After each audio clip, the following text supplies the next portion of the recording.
Good morning mga Lods, Lodi. Niata karon dari sa South Road Properties sa may El Corso. Sayo kita diri kay mao lagi mag-jogging ta.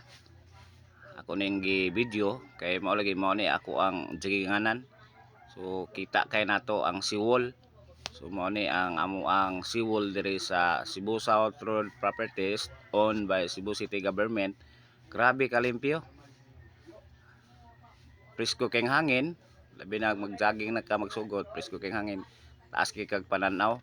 So kita nimo ang dagat nga mo mosangko gyud sa mo ang Siwol. Ya, tanang barko nga pasulod sa port, adire gyud moagi sa mo ang atubangan. So daghang kayong barko diha nga makita nga moagi pasulod sa port. Unya, padulong ta sa unahan, makita ni ang amo ang Sisilix Bridge from Cebu South Road Properties padulong na sa City of Lapu-Lapu. Muna pinakataas nga bridge namo diri sa Cebu. So grabe ni kanindot kayo. Taas kita diri og pananaw, labi nag mag-jogging ta sa isa ka buntagon ug grabe ning daghan na mag-jogging diri. Og labi na gyud kaning mahapon, mga 4 PM hangtod mga alas 7 sa gabi. Grabe ni petining hayaga. Tanaw-tanaw nimo tibuok isla sa Lapu-Lapu City. Unya makita nimo ng lights anang Sisilix Bridge namo petining hayaga. So ninut kayo.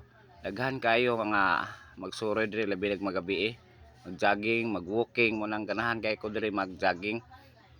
Unya unahan ani na ay El Corso Mall. Unya unahan pa gyud na mga kan-anan. So human na jogging pwede ta mukaon dito sa unahan.